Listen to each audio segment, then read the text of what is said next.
Hola, ¿qué tal amigos de La Voz de Michoacán? Bienvenidos a Sin Corbata.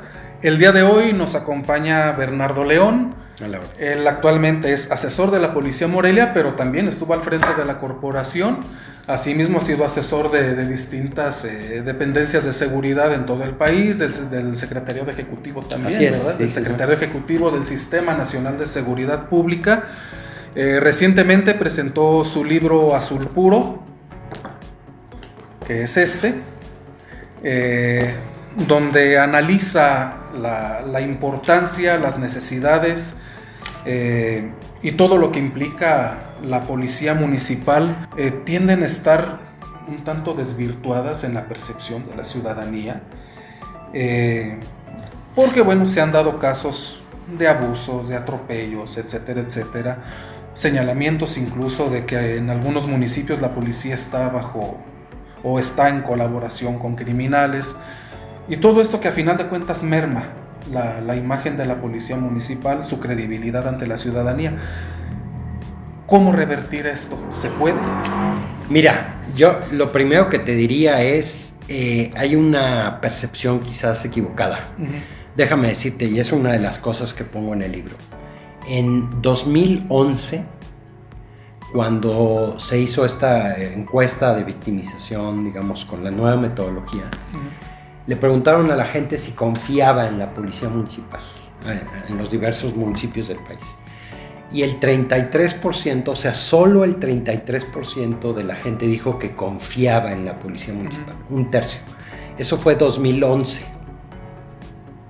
La última, que fue la de 2023, ahora en septiembre saldrá la de 2024, porque va con un año de rezago, el 55% de la población confió en la policía municipal. ¿Qué quiere decir esto? Que no, o sea, la confianza en la policía municipal ha ido creciendo paulatinamente sin detenerse desde 2011 hasta ahorita. Entonces ha crecido mucho.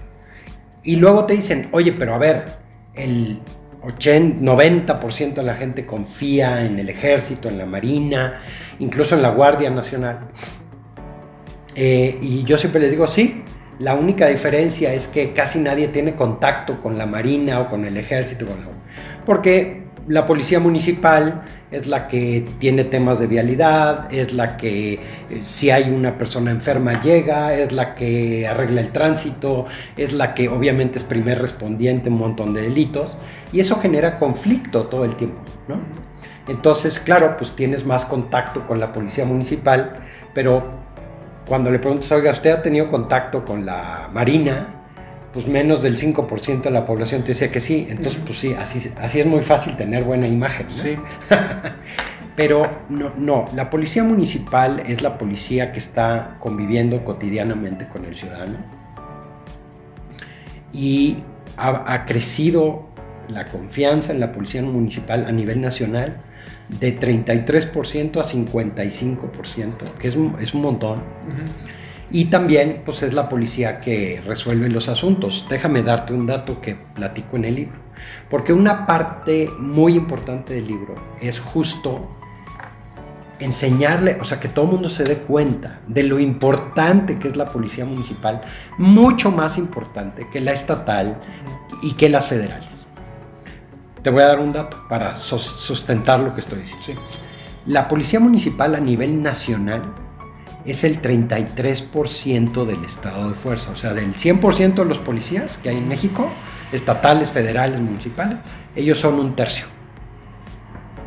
Sin embargo, hacen casi el 80% de los arrestos y detenciones que se hacen en México. O sea, casi lo poco o mucho que haya de seguridad en México, lo hace la policía municipal. Y es la más eficaz, porque una detención o un arresto de la policía municipal vale 54,000 pesos. Un arresto o una detención de la Guardia Nacional vale 24 millones de pesos. Tú dirás. Entonces, lo que te quiero decir con esto es que una cosa importante del libro es con datos, sí, decirle a los policías municipales y a la sociedad que su trabajo es súper importante y que si ese trabajo es súper importante, nos damos cuenta de lo súper importante que es, entonces valoraríamos distinto el trabajo de estas corporaciones. Y podríamos hacer muchas cosas para que potenciaran la capacidad que tienen. Periódicamente se hacen los anuncios de que en tal municipio se les dotó de mejor equipamiento, se les dotó de armas nuevas o patrullas nuevas. Pero aparte de esto, ¿qué es lo que hace falta a las policías municipales? Más allá del equipamiento, más allá de tener mejores armas o uniformes más dignos, ¿qué les hace falta a las policías municipales? Mira, yo te diría, siempre hay como un montón de necesidades, ¿no? Pero yo te diría que faltan por lo menos 3 cosas muy puntuales. La primera y más importante es que tengan facultades plenas de investigación. Mira, hace 10 años hicimos una encuesta de victimización aquí en Morelia y le preguntamos a los morelianos si habían sido víctimas de un delito. Y entonces, a partir de esa información, calculamos el número de delitos que se habían cometido en Morelia. En esa época se habían cometido 171,000 delitos. Pero en la contabilidad de la fiscalía de esa época se habían cometido 10,000. O sea, había una cifra negra, más del 90% de los delitos que se cometieron en Morelia no estaban ni siquiera contabilizados. Las víctimas no fueron a denuncia. Entonces, más del 90% de los delitos quedaron impunes incluso antes de que la autoridad tuviera conocimiento de eso, ¿no? Entonces, lo que nosotros dijimos es, el artículo 132, fracción primera del Código Nacional de Procedimientos Penales, dice que las policías, incluyendo a la policía municipal, tienen la obligación de recibir denuncias de hechos posiblemente constitutivos de delitos. No es si quieres o no quieres, es obligatorio. Y entonces dijimos, ¿sabes qué? Vamos a hacer que la policía de Morelia reciba denuncias. Y entonces recibieron 27,000 denuncias, frente a las 10,000 que recibía la Fiscalía del Estado en esa época aquí en Morelia. Entonces, esas denuncias, como no había un buen acuerdo entre la Policía Municipal y la Fiscalía, no tuvieron el proceso ideal que hubieran tenido de hacer una carpeta de investigación, investigarla, encontrar a los culpables, a las víctimas, a los testigos, llevarla a un tribunal y obtener una sentencia condenatoria contra quien lo había cometido.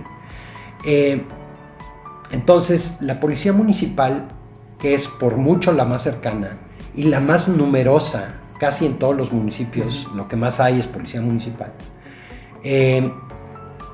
necesita facultades plenas, porque como está ahorita, depende mucho de si hay un buen acuerdo con la Fiscalía o no. Y no solo en Morelia, en todo el país. Te pongo un ejemplo. En todo México hay un poquito menos de 500,000 de policías en total. Y hay menos de 18,000 ministerios públicos. Y se cometen al año 30 millones de delitos al año. Entonces, 30 millones de delitos, 500,000 de policías, 18,000 MPs. Si los ministerios públicos y las policías ministeriales, que son muy chiquititas, siguen siendo los únicos que reciben denuncias e investigan, ¿cuál es la posibilidad de que baje la impunidad?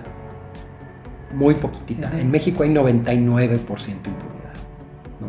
Entonces, si nosotros ampliáramos esa capacidad de investigación, o sea, de recibir denuncias, de hacer investigación y de llevar esas investigaciones al Ministerio Público, pues ese cuello de botella que hoy es el Ministerio Público se abriría. Y entonces tendríamos una capacidad mucho más grande para abatir la impunidad.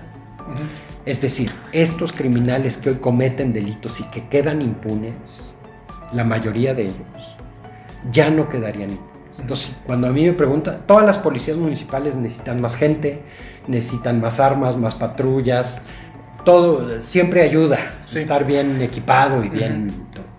Pero el fondo del asunto es que las policías municipales necesitan cambiar su modelo policial, de estar patrullando, ¿no? Que nunca será suficiente porque nunca tienes la capacidad de hacerlo. Ajá. O sea, en Morelia, por ejemplo, hay alrededor de 700 policías, pero en cada turno hay 3 turnos. Pues tendrás 250 policías cuidando la ciudad. ¿Me explico? Sí. Eso es todo.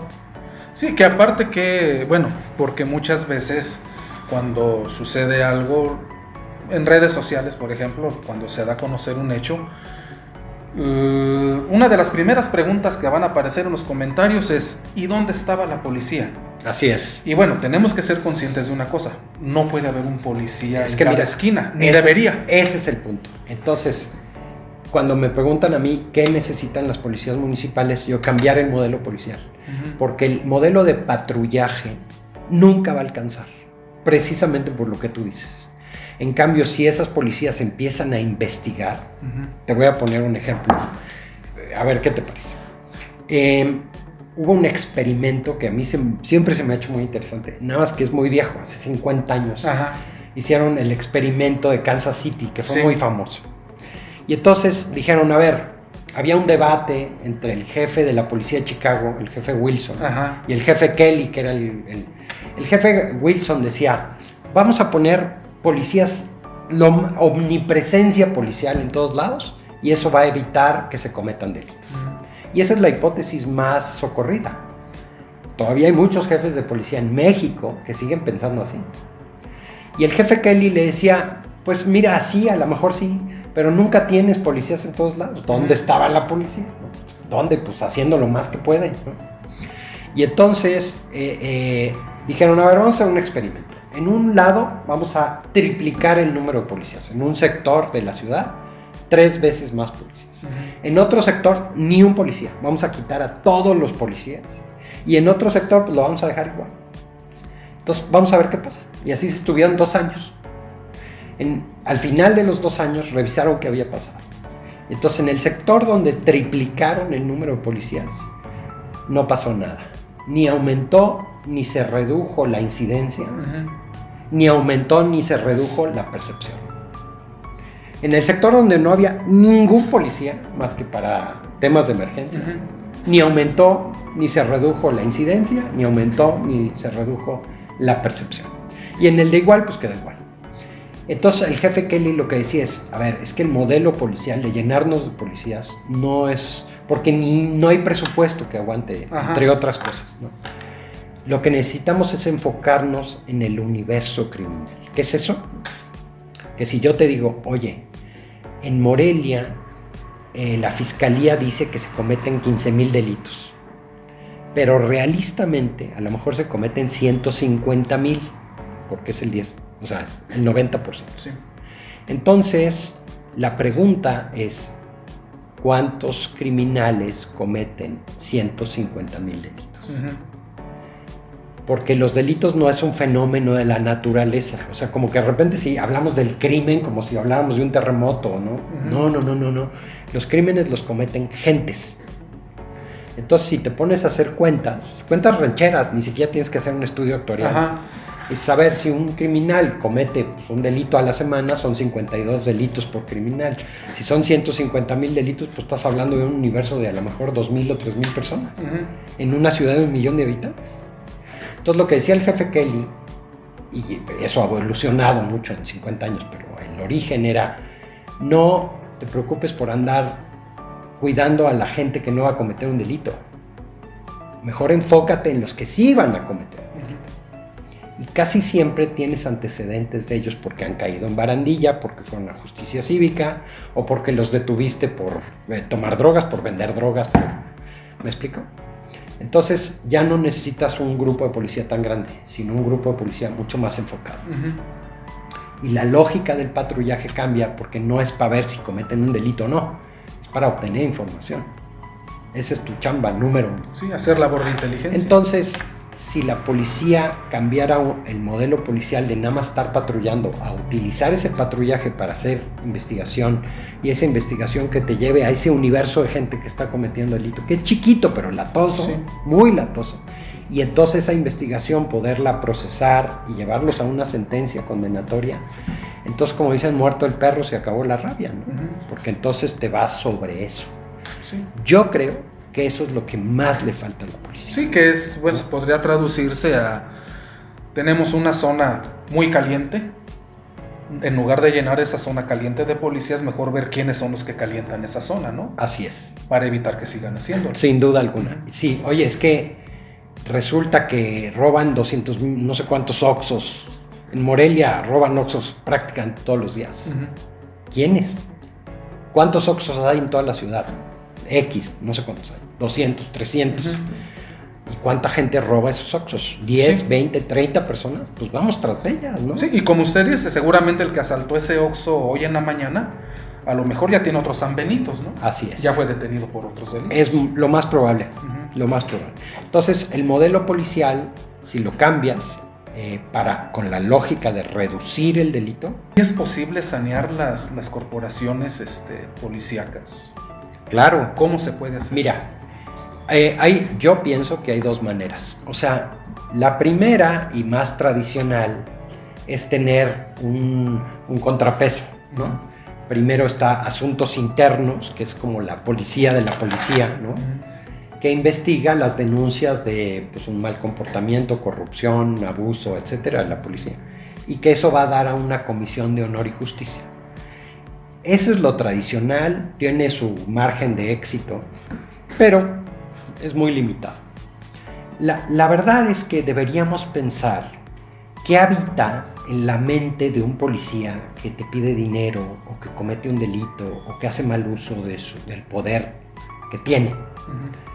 Y normalmente lo que te das cuenta es que lo que hay es una falta de institucionalidad de la policía, ¿no? O sea, ¿por qué no son leales algunos policías a los principios y a la doctrina de la policía? Mira, la razón, desde mi punto de vista, es que un policía normalmente no es... en Morelia está un poco mejor, pero un poco mejor. Pero los salarios son todavía muy limitados.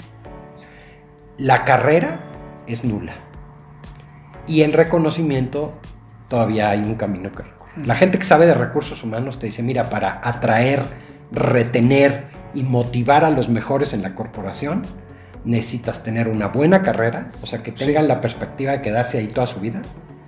2, que les paguen competitivamente bien. Y 3, que tengan el reconocimiento social, que no te dé pena decir que tu papá, tu primo, tu hermano es policía, o tu hermana, que hay un montón de policías mujeres. Ahorita la ley en México dice que los policías tienen una carrera jerárquica piramidal. Entonces, para que haya un policía, o sea, hay policías que les llaman rasos, y luego para que haya un policía tercero, que es el siguiente nivel jerárquico y salarial, tiene que haber 3 rasos. Y para que haya un segundo, tiene que haber 3 terceros. Y para que haya un primero, y así te vas. Entonces se vuelve una pirámide gigantesca. Sí. Okay. Entonces cuando llega un policía nuevo a la policía, un policía raso, está pensando, pues, qué difícil va a ser subir en la jerarquía, porque por ser jerarquía es una pirámide. Entonces cada vez menos policías van a ir subiendo. Sí. Entonces en la práctica no hay una carrera.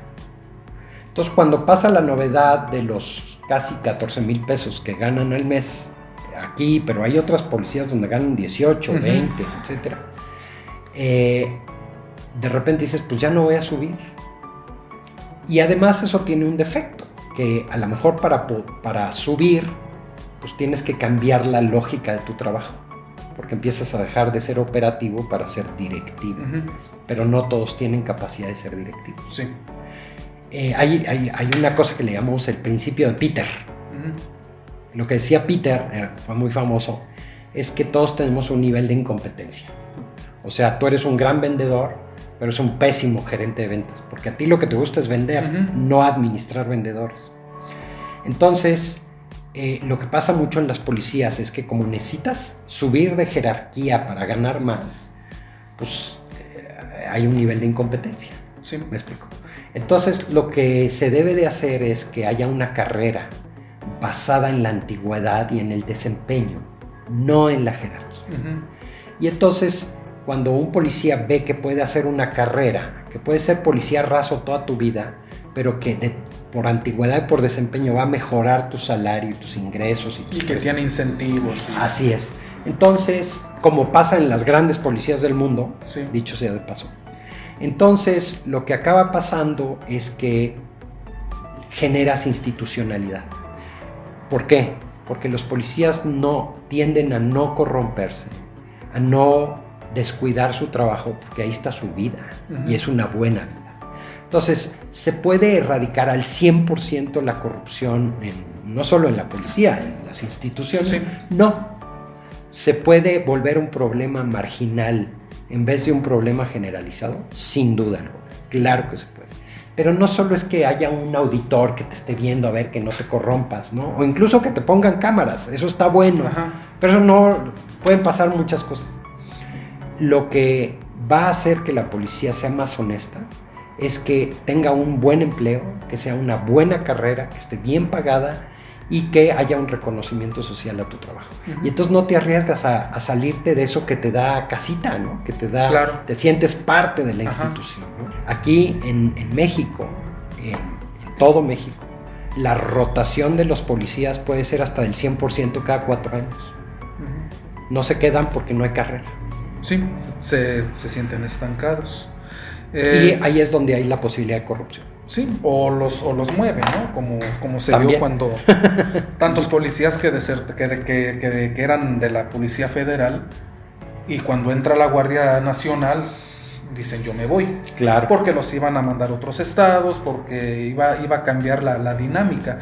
Y pero mira, perdón que te interrumpa, los policías federales pues bueno, están tratando de integrarse en otros lados. Pero no sé si te acuerdas de los famosos Zetas, que iniciaron como un grupo especial del ejército. Sí, los gafes. ¿No? Exacto. ¿No? Digo, nada más es un ejemplo de por qué es importante institucionalizar, pagar bien y el reconocimiento. Que cada cambio de gobierno, en Michoacán lo hemos visto, entra un nuevo gobernador, dice que va a reformar la policía, la estatal, le cambian de nombre, cambian el balizado de las patrullas, deja de llamarse Policía Michoacán, Guardia Civil, etcétera, etcétera, y empezamos a barajar toda una Fuerza Michoacán, Fuerza Civil. La Fuerza Civil era la de Monterrey, recuerdo. Sí. Pero ¿qué tanto se refleja esto en los resultados? Porque podría parecer puro gatopardismo. Es que es puro gatopardismo. A ver, el tema de fondo es que una estrategia criminal para darle paz a Michoacán, lo primero que tiene que entender es quién comete delitos y cuántos son y dónde están. Y esa información te la puede dar con bastante certeza la policía, porque como convive todos los días, tiene bastante conocimiento de esas cosas. Eso es independiente de todo. Ahora, la labor de la policía es, para que sea efectiva, tiene que ser la de ubicar a esta gente que está cometiendo delitos, cuantificar su tamaño y su fuerza y ver por dónde le entras, ¿no? Para sacarla de circulación. Es decir, investigarla, detenerla, procesarla, sentenciarla y que ya no esté dando guerra, ¿no?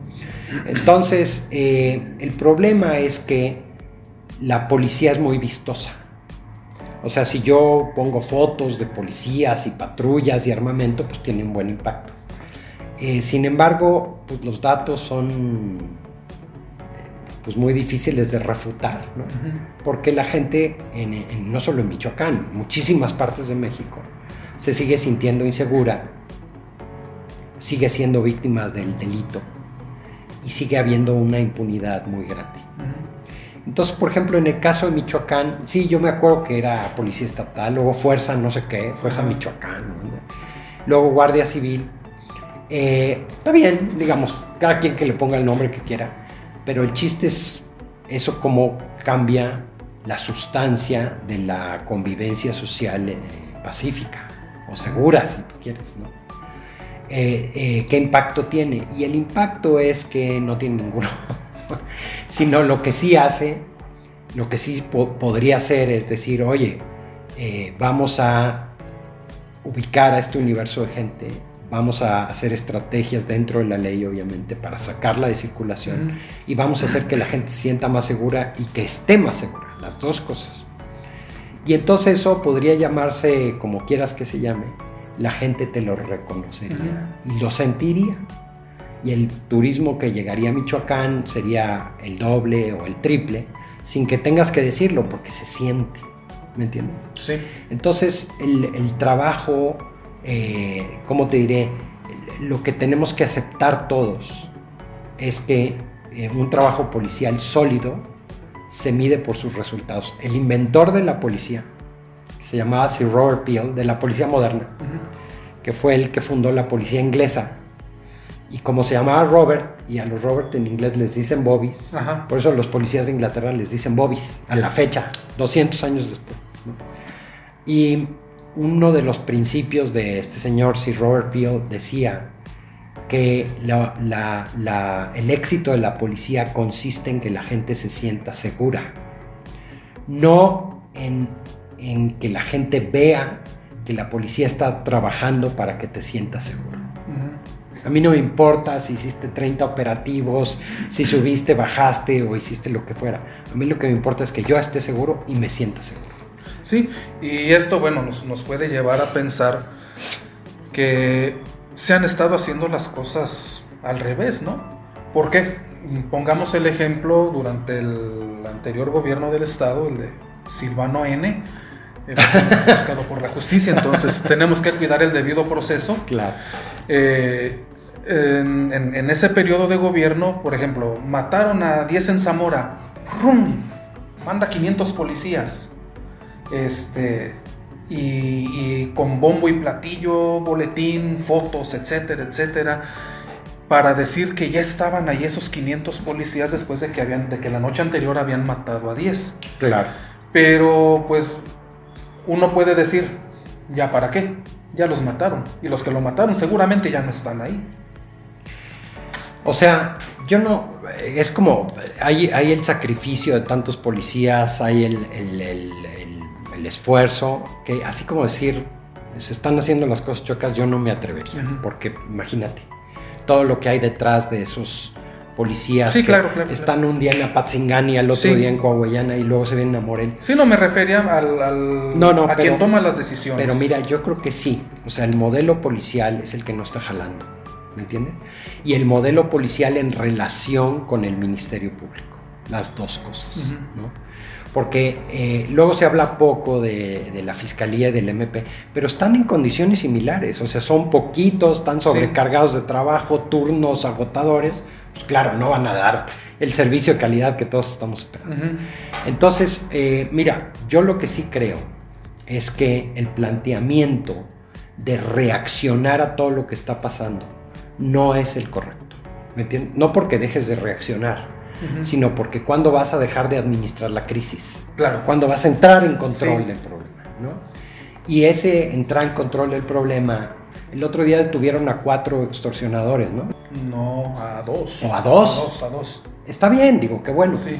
Pero yo creo que hay más. Sí. Entonces, muchas veces hay que ser más silencioso, más cuidadoso, investigar más, obtener mejor información y eventualmente tanto la policía estatal como la municipal como la fiscalía, pues poder tener una detención grande, ¿no? Con pruebas, sin tortura, con el debido proceso, pero haciendo justicia, ¿no? Eso sí sería muy diferente porque ya los grandes eventos, las grandes detenciones, los anuncios, yo pienso que han dejado de tener impacto porque la gente dice, ay, qué bueno, pero pues van a salir otros 10. Sí. ¿Me entiendes? Sí. Yo pienso que hay que cambiar un poco la llógica del modelo policial. Y eso es lo que platico en él. Sí, claro. ¿Qué tanto se ha politizado la seguridad en Michoacán? Tomando como ejemplo, cuando entra Raúl Morón a la presidencia municipal de Morelia, Uh-huh. una serie de declaraciones entre él y el gobernador de aquel entonces. Ahora que regresa Alfonso Martínez a la alcaldía, sucede también una serie de tensión, bueno, de discordancias, Uh-huh. por ponerlo de alguna manera. ¿Tienes un trasfondo político? O sea, claro que hay un trasfondo político, por lo menos en una parte. Uh-huh. Digo, negarlo es mentira, ¿no? Sí. Porque pues, siempre hay competencia política electoral y una herramienta es como base en seguridad, ¿no? Uh-huh. Mira, lo que a lo mejor los políticos, no solo de Michoacán, sino de todo el país deberían darse cuenta, es que la seguridad no vende. ¿Me entiendes? Uh-huh. Te voy a poner un ejemplo. El último sexenio de López Obrador en materia de seguridad fue una catástrofe, Sí. ¿no? Punto final, o Sí. sea, ya, no hay ni discusión. Sin embargo, Morena ganó. Y ganó no poquito, arrasó mucho, ¿no? ¿Qué quiere decir eso? Quiere decir que la sociedad no calificó a los gobiernos de Morena por la seguridad. Hubo otros factores que pesaron mucho más en la gente. Entonces, yo lo digo en privado y en público, y lo he dicho un montón de veces, que la seguridad no es una herramienta electoral. La gente no cambia su voto por eso. Aunque se ha intentado, ciertas personas Así han intentado que así sea. Entonces, el tema es que si tú tienes un puesto público importante y de elección popular, y puedes dar seguridad, hazlo sin el componente político por una razón, porque los electores, los que te van a impulsar en tu carrera política, no te van a calificar por eso. Uh-huh. ¿Me entiendes? Te van a calificar por programas sociales, yo me imagino, yo no soy experto en eso, pero hay otros factores, Sí. La obra pública, el liderazgo, ¿no?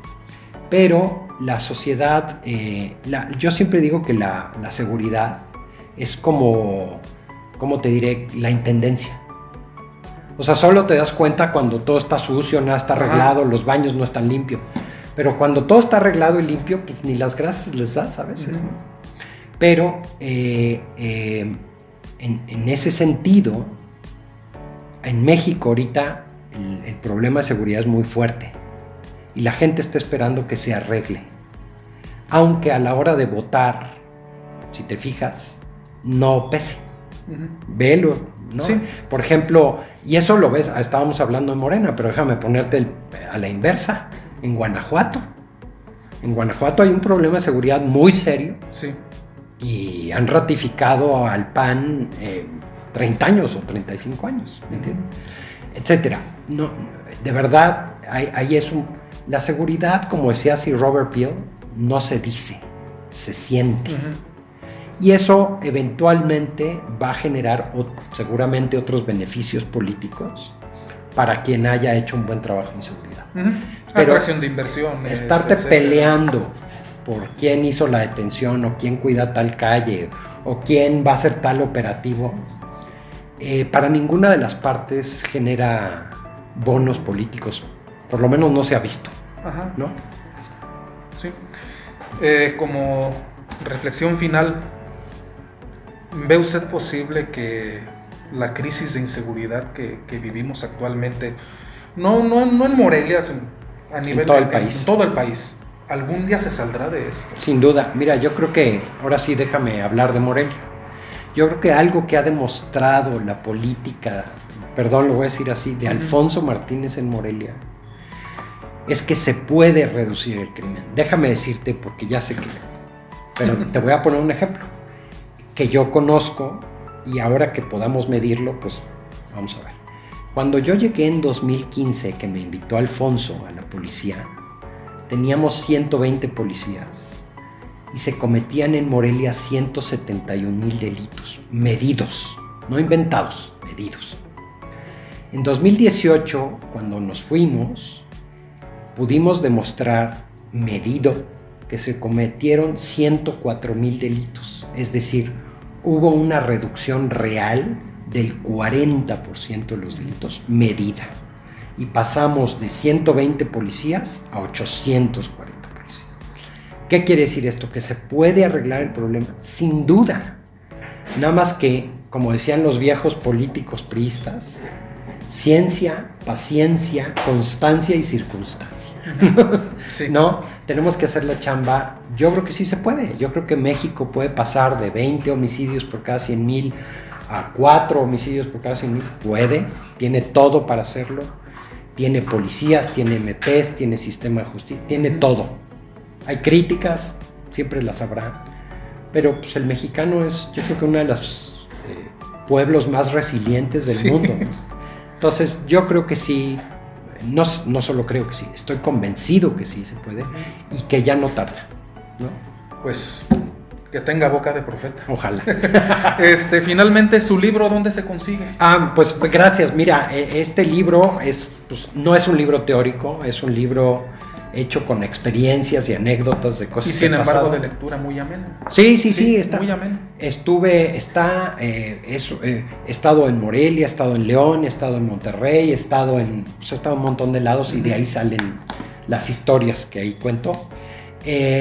Está en el Fondo de Cultura Económica de aquí de Morelia, ahí en Las Monjas. Está en Amazon y está en Mercado Libre. Muy bien. Ahí lo pueden comprar. Y estoy a la orden porque ahí están mis redes sociales, entonces podemos platicar. Sí, muy recomendable, léanlo. Bueno, pues muchísimas gracias. Un gusto tenerlo aquí. Gracias a ti, un placer. Lean Azul Puro y amigos de Sin Corbata, por favor, sean felices. Muchas gracias.